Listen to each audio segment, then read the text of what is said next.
So the title of my talk this afternoon is Why the News is Wild About Fermentation. And actually it's not just about fermentation, I'm going to talk a bit about gut health as well. So actually I wanted to ask you a question before we start, and that is, do you remember the time when you were a child and you probably had all those questions that you would probably have a favourite person that you would ask, those sorts of whys and hows and what is sorts of questions.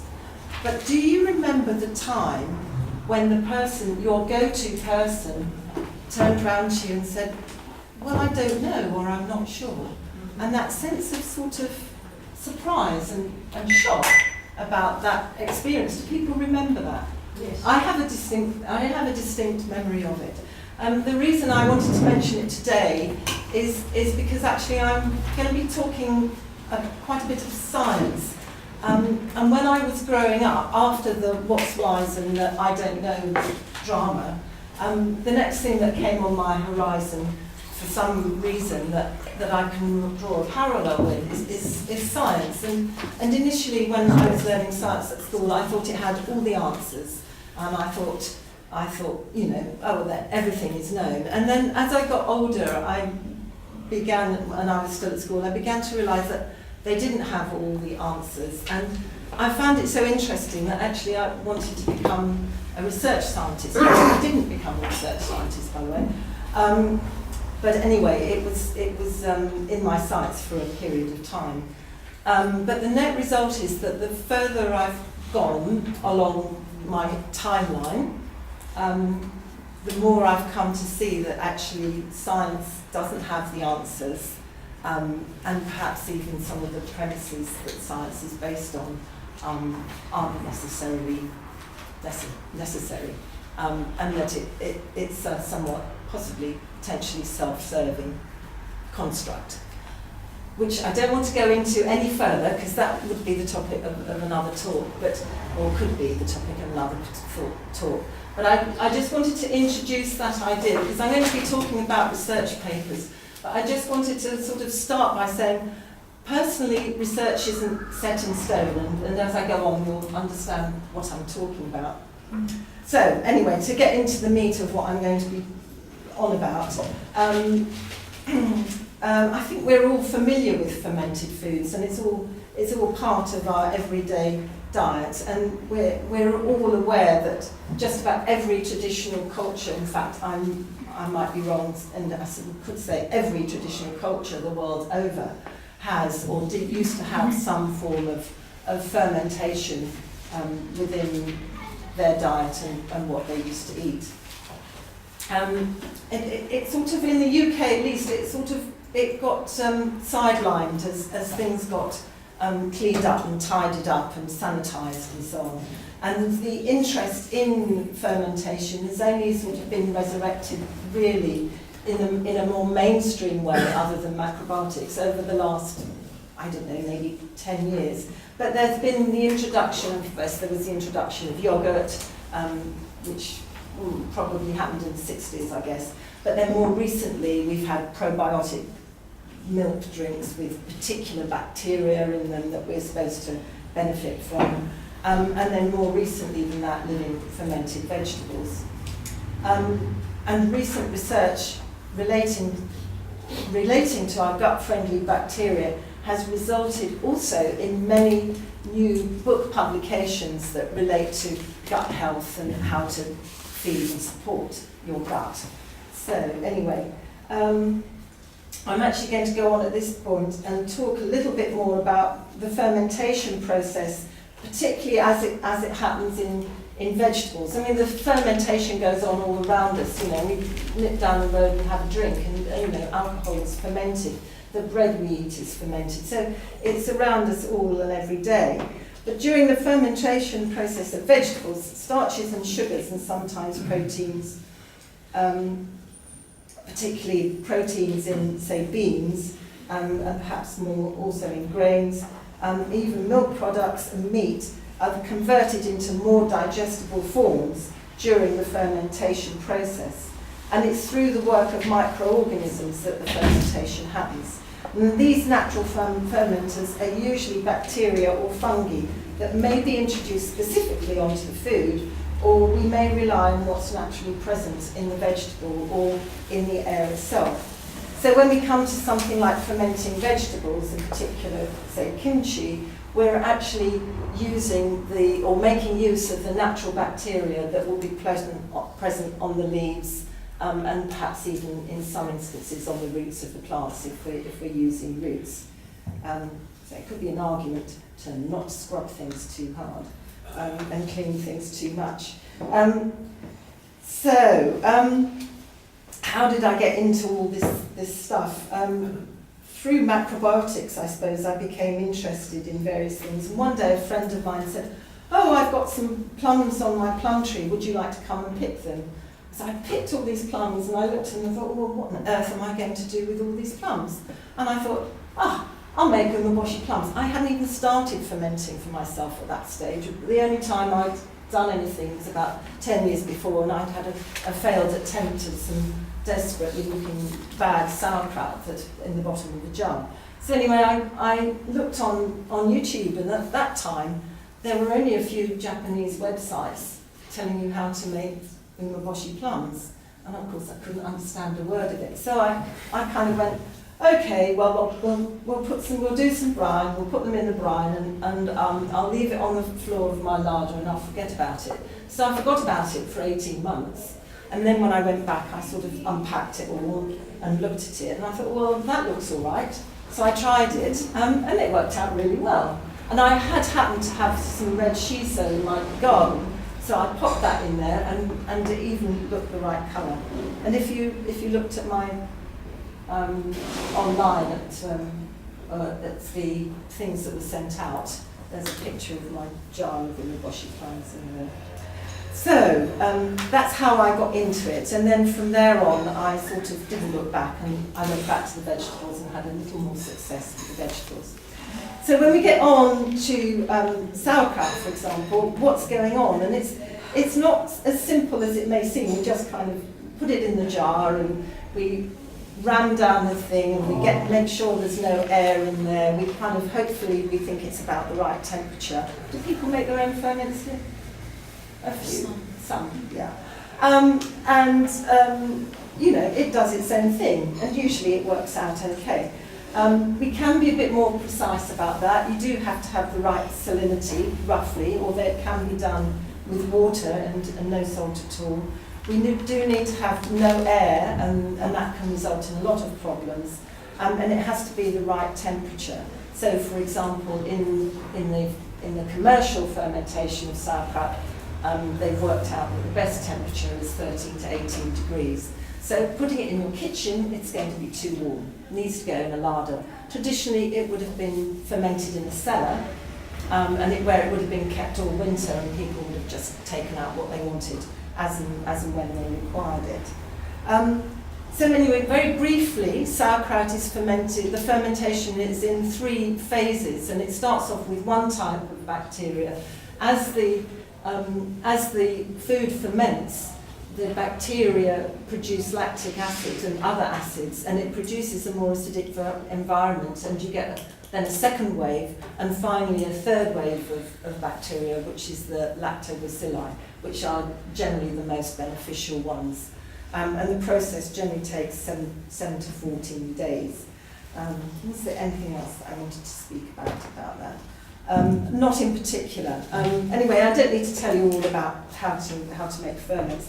What I'm more interested about is the benefits of fermented foods for our health. And I've looked at it and found in my research that there's pre-digestion, i.e. they make foods more easily digestible. They help with the detoxification of food. So if you think of something like beans or rice, for example, we have to at least soak or sometimes ferment them before they become digestible. Thirdly, there is nutrient enhancement, i.e. some ferments create an enhancement of nutrients. Some things become more available for us to eat, and in some instances For example, sauerkraut preserves vitamin C, doesn't augment it, but the research has shown that there is some improvement in B vitamins and in vitamin K2. If we go to vitamin K2 in particular, natto is the star of the vitamin K2, and it's loaded with vitamin K2, and that will have come from the fermentation process. Why is vitamin K2 important? It's important for a number of reasons, but I think the most interesting one, I won't get into the whole thing, but one of the most interesting ones is that it's involved in calcium absorption. And so people always say, oh, well, calcium's most important. And then we add on there, oh yes, vitamin A and D, they're important for the absorption of calcium. But actually, none of it will happen without vitamin K2. And vitamin K2 is there to activate the proteins that are involved in that process. And so without the vitamin K2, you won't have any calcium absorption. So it's kind of like the unknown hidden vitamin, and it's vitally important. The fourth thing that's going on when we have fermented foods that is a particular benefit for us is the good bacteria which actually aid our gut microbiome. So microbiome is the new popular word for your gut bacteria and fungi. And the good bacteria will enhance that, although there are a number of scientific arguments about it. Anyway, as Bill was mentioning yesterday, those bacteria and fungi actually outnumber the number of cells in our bodies. The microbiome is important for our immune system, for autoimmunity, for inflammatory diseases of the central nervous system, and that includes things like Alzheimer's and Parkinson's. And so when people talk about Alzheimer's and Parkinson's, they talk about all sorts of things, but there's not very much talk at the moment about gut health. Okay. On the other we'll go back to that. So on the other side of that, there are other aspects of health that obviously are affected by our gut. And on the other side of that, there are certain undesirable bacteria that actually create disease in the first place. So for example, there are some undesirable bacteria that have been found in the human microbiome that actually stimulate the symptoms of multiple sclerosis, for example. And so there probably are other diseases that are associated with negative, bad bacteria in our guts, as well as things that are showing up from lack of the good bacteria. So there's a balance, there's a whole balance going on in there. And it's not just bacteria, there are fungi involved. Some fungi are good, some fungi are bad. The particular ones that we know about are Candida albicans, which is a well-known baddie. So there's lots going on. What I wanted just to interject at this point is about the US yogurt giant Danone. And in 2010, they were found to have made, so there's all this research that's been done to support this, but in 2010, the Danone was taken to court in the US because it made misleading claims about its probiotic yogurt line when suggesting in advertising that its line reduces the likelihood of getting colds or flu and is scientifically proven to help with slow intestinal transit.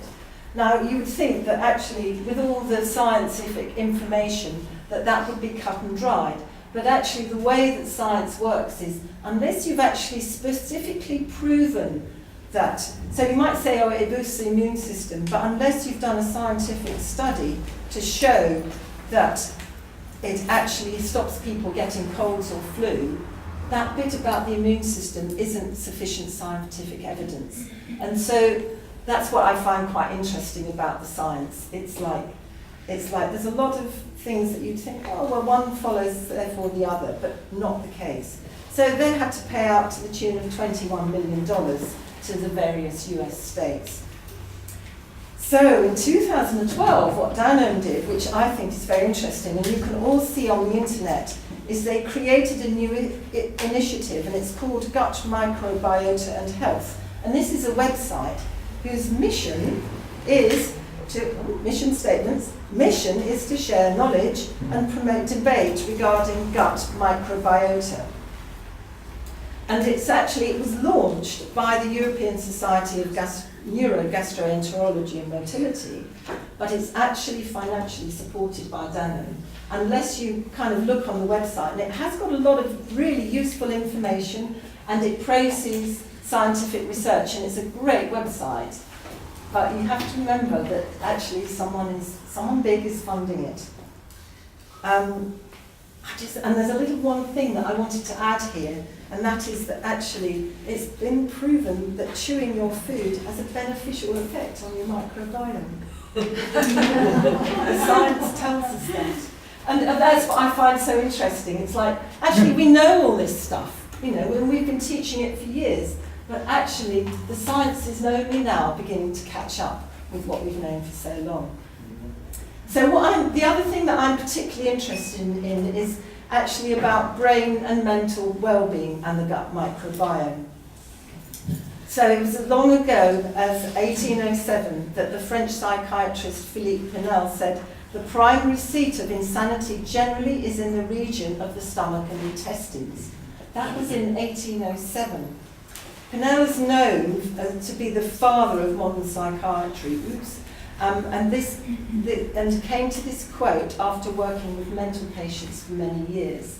So he kind of knew that all those years ago. And so that research is finally being looked at and understood. And this is what really excites me. So there's this... it's come to light that the vagus nerve is known as our gut-brain axis and runs from the brain to the gut. And the information, initially we think information all goes from the brain and it goes out to different parts of the body. But actually, a lot of information, it's a two-way highway, it's not a one-way street. It all goes back as well. And so lots of information is going from our gut back up to our brain. And researchers have found, for example, that 90% of our feel-good hormone serotonin, another hormone, is found in our gut rather than in our brain. And so its influence may be on our brain, but it's actually found in our gut. And it's the presence of the right gut bacteria that really influence how much serotonin we've got in our bodies. So changes to those gut microbiome in terms of mental health may play a role in diseases such as autism, anxiety, depression and chronic pain. And there's mounting evidence that our weight, obesity and even our cravings for certain foods are driven primarily by our microbes. Get that one, yeah. So scientists are beginning to realise that certain microorganisms could prove useful in stress-related disorders such as anxiety and depression, and obviously other things. I'm going to move on a bit because I wanted just to look at go on to the discussion a bit, and that was about that nurturing obviously our symbiotic partners is vital for our well-being. And scientists have realised that probiotics may actually prove to be one of the most effective tools against new and emerging pathogens that continue to define modern medicine in the 21st century. So at this point I just want to talk about patenting law, because what I see on the horizon is people kind of going, this bacteria, let's patent it and put it in a bottle and sell it to people. So the patenting law, as it relates to microorganisms, native microorganisms in their natural form cannot be patented. However, microbes such as yeast, bacteria, protozoa, fungi and so on can be patented if they have been genetically modified. The process and the product obtained can also be patented. So, I think I need to stop at that point because I think I've just about run out of time. There are other things that I wanted to briefly talk about having a balance in our diet, which is important. But it is in the paper that you will have received. And I think what we have to remember within all of this is that our body is a well-coordinated whole, and there are a myriad biochemical and neurological interactions going on the whole time, all day, every day, about which very little is still known. And I find it truly astounding. So our microbiome is just one part of our fabulous functioning system. And as health professionals, I think we should keep abreast of scientific developments in this area as much as we can. And we should be paying also fresh attention to those gut feelings that we have about people, places and situations. Thank you.